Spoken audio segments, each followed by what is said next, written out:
Joining me now is New York Times investigative reporter and MSNBC national security contributor Michael Schmidt and former Brooklyn prosecutor, civil rights attorney, and MSNBC legal analyst Charles Coleman. So, Charles, we knew that this was going to just be a first step when Harvard filed. Now a judge has gotten involved. Where's this going? Well, Chris, right now, this is an injunction which is basically going to stop Harvard. It's going to allow Harvard to continue to have international students, and it's going to stop the federal government from its ban. What I suspect is going to happen is that ultimately the judge is going to look at pretty much how much information has been requested of Harvard, how compliant have they been, and does the government have the authority to make the sweeping request that it has in terms of getting as much information on these students as it has asked for. Now, the government, on the other hand, is going to frame this as a matter of national security, which you already talked about, and basically say we need this information in order to determine whether any of these people pose a threat not only to the Jewish students on this campus, but overall to national security as a whole, such that they should not be here. So ultimately, when we have this hearing in a few weeks, that's what's going to be assessed by the judge, and they're going to ultimately weigh the interest of the university against the interest of, as the government will frame it, national security. What I think is going to happen here is that the judge is going to ultimately decide how much information the government can actually ask for, and then set a timeline that is reasonable for the university to produce it. And so long as that takes place, the judge is not going to allow this to move forward. What is it that Donald Trump is trying to do here? Do we know? I'm not sure. And I think that the most important thing that's going on here, and we've written about this and I've talked about it and folks have talked about it, Harvard's officials know they are in an extremely difficult spot because they find themselves fighting these multi-front wars with the administration. And there's this notion that if Harvard goes to court, they were going to get their money back and that they would be okay. But they really need that research money for years to come. And if, let's say they get it back this year, they have to go through the Trump administration and Congress to get it in the years that follow. And this, what happened yesterday, is yet another example of the problems that they faced because they're persona non grata with the administration. But at the same time, what is Harvard supposed to do? Are they supposed to head back to the table and negotiate with Donald Trump? As we've seen with the law firms that try to negotiate with Donald Trump, there's Donald Trump's understanding of a deal, and then there's the other party's understanding of a deal.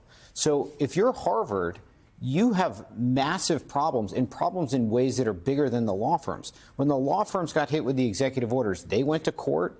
Judges gave them restraining orders similar to what we saw today. But the federal government can't knock out a quarter of the lawyers at the firm because they're here on visas. The federal government can't take away half of the firm's money. That's where Harvard finds itself, and they find itself in a really, really tough spot. Then was what I was just talking to Christine Romans about, which is that by one count, 41% of foreign students stay in the United States after they graduate. More apparently would like to. A lot of them are PhD grads, medical school graduates.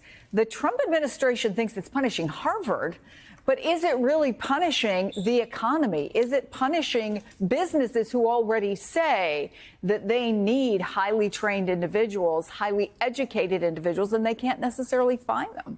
If you talk to Harvard folks, what they say is that what is going on here cuts to the heart of American academia, what academia means, what the United States means to other countries in the world, the idea that we're attracting the best and the brightest from around the world, the idea that this research money is consequential to not only medicine, but aerospace and national security. Harvard has struggled to make that argument publicly. They have talked to me about it. I've heard them out about this.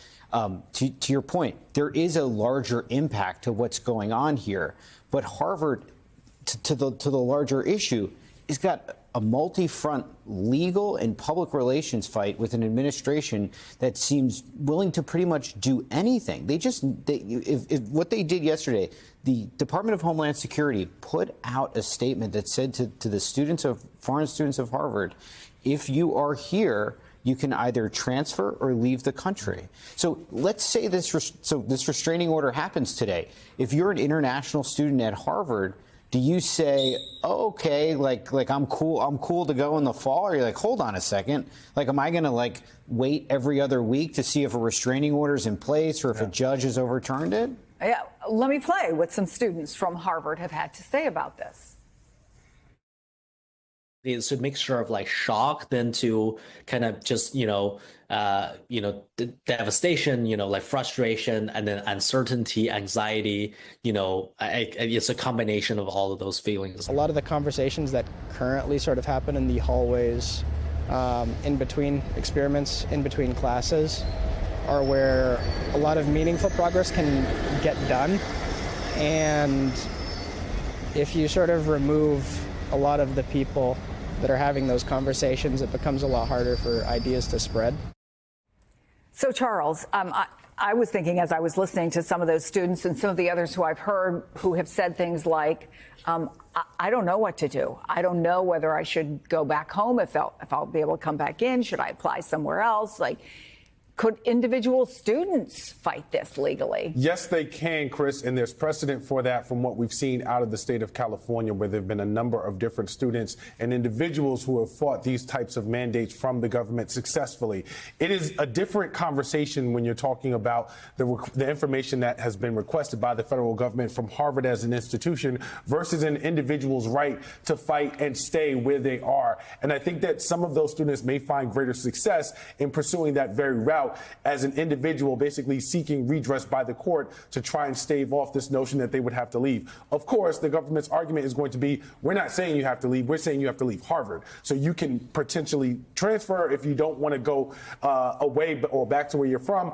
But I think that some of these students are going to be able to successfully petition for their right to stay here and stay at the institution of their choosing. But to his point, that's quite a way to run a university. So 27% of the student body is now in question.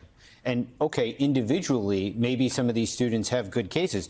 Does every student have the ability and means to go out and get a litigator to go to court to make this argument? I mean, that is like. Can I tell you just one example of where we are? The future Queen of Belgium is getting her master's degree in public policy there. The palace is investigating. Hers will not be obviously a financial question, but what does it serve to get her gone, right? So where does that leave everything? Look, to the most important thing, Harvard finds themselves in a lose-lose situation. They continue down the path of being opposed to Trump the way that they are. They're going to continue to get hit with things like that and forced to fend it off. Judges may step in, still creates larger problems for them. At the same time, they've been widely praised for standing up to Trump. They're one of the few institutions that have done so during this administration. And Donald Trump has not shown himself, at least, in the eyes of Harvard, to be someone that you can negotiate with. So what do you do?